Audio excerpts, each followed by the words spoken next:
Hey guys, okay, so I'm recording from a different place today. I'm recording from what used to be my production kitchen for Tianmi out here in Beijing, but right now, partly due to COVID, partly due to other life things, it is no longer mine, and it's no longer like a functional thing, right? Yeah, so it's empty. That used to be my fridge, and that used to be another fridge and another fridge, and the oven is still there, but yeah, so you get it. It's no longer. So I decided to record from here because I'm packing up and like taking all the leftover stuff out. I've used actually most of it. I've actually moved when I was baking out of my friend's apartment. So all the really day-to-day stuff that I've needed, I've already kind of moved out. But decided this would be as good a place as any to talk about my entrepreneurial stuff in China. Yeah. So one of my businesses is an on-demand bakery that specializes in like Southern American, so like pound cake, fried chicken, hush puppy, shrimp and grits. And that's because it's just really hard to find out here. Like I looked for so long, and there's this one place that people think is good, but if you've ever actually had good soul food, it's not that good. So started making my own things. It started off as baking for myself, and then one of my coworkers at the time told me that I can bake for other people. So I was like, oh, great, people will buy it. Got into the market scene here in Beijing, and then I had an opportunity to work with a food incubator out here. So that was really cool. Started working with them and doing monthly dinners. So we would have like a theme and do monthly dinners. It started with Thanksgiving in 2018, I believe. Yeah, Thanksgiving. Actually, no, it started with chicken and waffles brunch in 2018. And then I went on a trip to Bali. And then I had the idea for BlackEXPO. Then I came back. Then we did Thanksgiving. It was a busy quarter that year. So we did the Thanksgiving dinner for that, and then we did Christmas dinner, a New Year's dinner, and so it just became this ongoing thing where every month for about 6 or 7 months, I did a dinner with them until they folded. So it wasn't me, I promise. I was bringing in money for them, and I was also getting paid a little bit. But they folded because of their own management style and their own business model not being compatible to their vision, and so they folded, and I had an opportunity to do dinners with another place, with a nice hotel that's in Beijing, and I did a few dinners with them, and then I left for the summer to go traveling around East Africa for 5 weeks, and then came back, did I think 1 or 2 more dinners, but then I left again, did Thanksgiving. Anyway, long story short, so I went from baking for myself to baking for other people to doing these dinners, and then when I was trying to figure out, like, okay, what's next? Do I stay at my job or do I go, knowing that I was going to go? If I'm being honest, I decided to introduce delivery. So I had already been delivering cakes, but this was like delivering hot meals. First did my first hot meal delivery at a pop-up at the U.S. Embassy, so that was really fun. So we did that, and that went really well. So then I was like, okay. So I started doing delivery, and that was a whole new beast. And this was the kitchen I used from April last year until January of this year, before Corona came and shut everything down. So for that time period, I was in here day in and day out. It wasn't all mine. I shared it with another person who was doing Italian food, a Spanish guy in Beijing making Italian food. His food was really good. He had the best lasagna that I have ever had. It was delicious. But we shared it, and so sometimes it's his day and then it's my day. So that was really what made most of my days go. So to see this kind of close it's an interesting feeling. I knew it was coming. This is not a surprise. No one just like knocked on it one day. And really, I couldn't afford it before it even closed. Partly because of Corona, I wasn't making at the level I needed to make to maintain it and maintain myself. So it was like I maintain myself, or maintain the space. Choose me.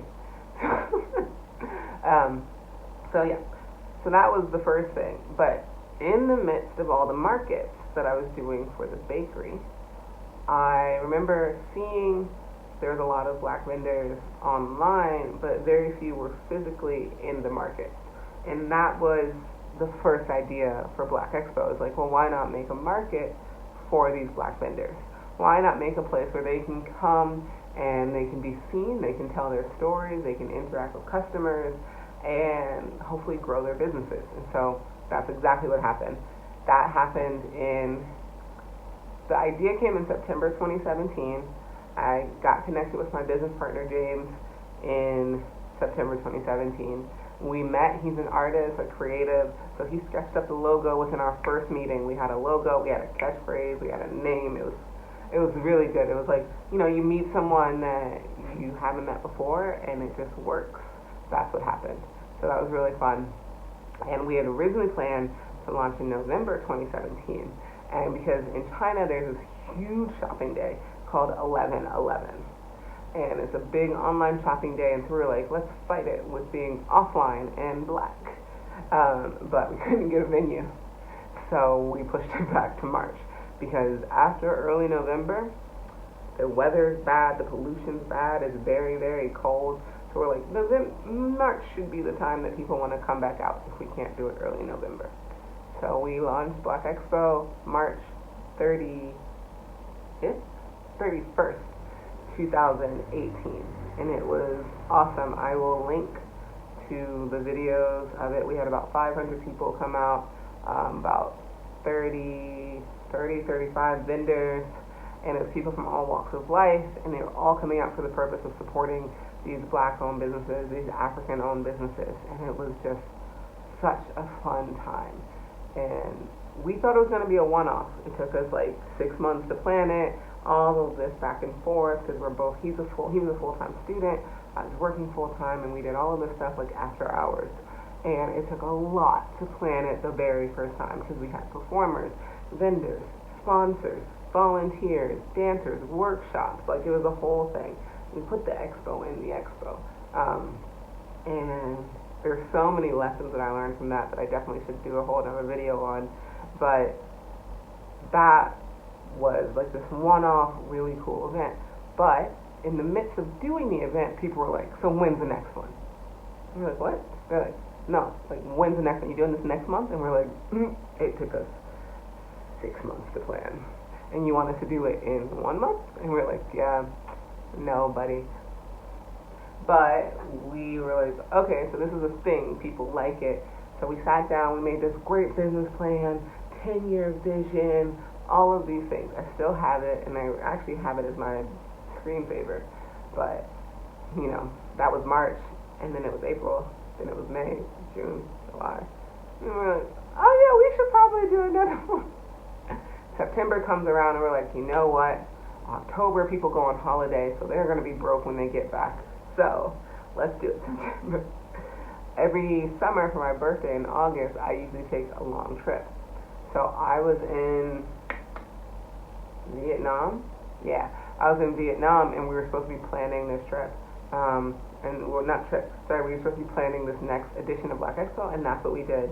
We did it in September in BlackEXPO, and we headlined Beijing Design Week. Beijing Design Week is this huge international fair where Beijing does art and design and culture, and so we got to be one of the opening programs for it, which was really, really cool. It was through the venue that we had used, and it was another electric day. So many people came out to support, have a good time. It was such a vibe. It was just like people are relaxing, and they're spending, and vendors are growing. It was so much fun. And then we expanded in November, 2 months later, so all that talk about needing 6 months was gone. We sent it 2 months later in November to Shanghai, because Shanghai people were like, so when is it going to come down here? We're like, okay. And so we brought it down to Shanghai, and that was lit. Like, it was just, Beijing was this kind of cool house party vibe, and like Shanghai was like mad rooftop cocktails. Like, it was just like, oh yes, this is a party. But vendors were still getting money. businesses were still growing, connections were still being made. And so it was just so much fun. And that's whenever you hear me posting online, like, oh, I'm doing the work, that's the work that I'm doing. It is building a platform for these businesses so that they can grow and they can make their dreams come true on their own terms with their own money. And that we as a community, whether it's only the Black community, but frankly all money can get in, so whether it's we as a Black community or we as a conscious community, like we all support these businesses because we know that economic empowerment is the way forward. So if you ever hear me say like, oh, I need to get back to work, I'm rarely talking about my new day job. I'm always talking about BlackEXPO. Like that's what I need to get to work on. And so what we're working on right now is an e-commerce platform. Sorry, I don't know why I did that. But we're working on an e-commerce platform. Yes. So with Corona, but also with our original vision. Corona is just what made us focus on it more. And it's not what gave us the idea. We wanted to make it so that those businesses could not only have high performing on one day, but they can grow day in and day out and day in and day out. And so we needed an online platform for that. That's what we are currently building, currently looking for investors for, currently looking to build a team for. It is so we can make, not only in China, but around the world, we make a bomb online platform that rivals Etsy, rivals Amazon, well, not eBay, because eBay is a little bit of a different model, but it rivals Taobao, it rivals Tmall, and it supports these Black businesses like nothing else. There are other websites out there, and I definitely support them in the work they're doing, but we want to do ours our own way with our own kind of pizzazz. And so bringing in all of our vendors from BlackEXPO here in China, those who have relocated back to the U.S., to Singapore, to Seoul, and then the rest of the world, so that there's a place where we're like, yo, where did you get that? Oh, just go to kawa.com, like kawa.com, and like, or kawamarket.com, and, you know, get your hookup there. And so that's what I'm building, that's what I'm working on, not just to have a nice website, not just for e-commerce, but because economic empowerment is the way forward, and that is hands down, unapologetic, what we're working for is economic empowerment for Black and African communities all over the world, full stop. So, it started with a one-off idea that turned into this beautiful brand. We've won 3 awards here in China. We've won Back Beijing Lifestyle Award for Pop-Up Market of the Year. We've won the Pride of Africa Award for Community Event of the Year, and we won the For the Culture Alliance Award for It's a Vibe, because, you know, BlackEXPO is a vibe. So it's been really fun to be so well received. And the beautiful thing is we never had to explain what we were doing. We never had to explain the why. People saw the importance. And I think given the period we are now in, this is June 2020, given the period we are now in, people absolutely get why we do what we do. And people have been begging us as soon as Beijing opened up again. Yeah, Beijing is back open. As soon as they open back up, they're like, when's the next one? When's the next one? So by July, we're trying to put something out. But people have gotten it. And it's not just Black people. It is Asian people. It's other foreign expats of other shades and colors. People get it. And the need to support these businesses, because these are some high-quality businesses that do not get represented. And that's what we want to do. We want to shine that light on them and say, yo, look at these great earrings, look at these hair products, look at this lipstick, all these things. Like, from head to toe, you can get something at BlackEXPO. From hair products to lipstick to concealer to glasses to watches to earrings to shirts to pants, probably even underwear. You can get your paintings, you can get stuff for your house, you can get everything. So we want to bring that to the world. It's like, yo, you can support, you can pour money into these communities, into these people, into these dreams, into these hopes 24/7. And I'm just real excited, as you can tell. So I think I'm going to stop here. But if you have any questions, drop them in the comments below. I definitely want to take questions. Maybe I'll do a live session at some point.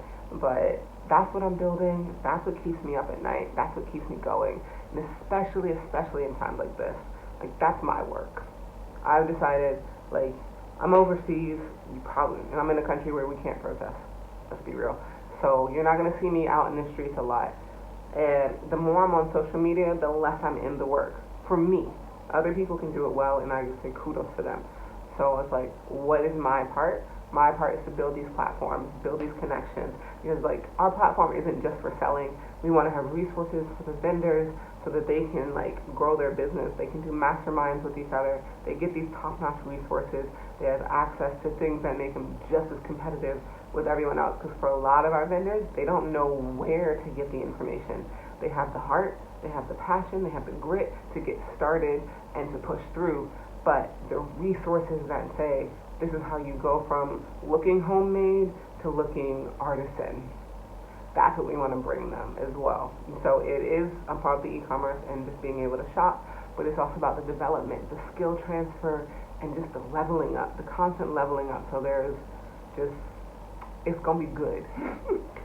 It's going to be very good. So I'm glad I get to put my business degrees, shout out to OSU, shout out to Georgetown, I get to put my business degrees to work and stay in my lane and grow these businesses, grow my business to grow other businesses so that, we all have the money to like change the system. Because let's be real, without economic empowerment, without financial independence, it's going to be a much harder, much longer battle.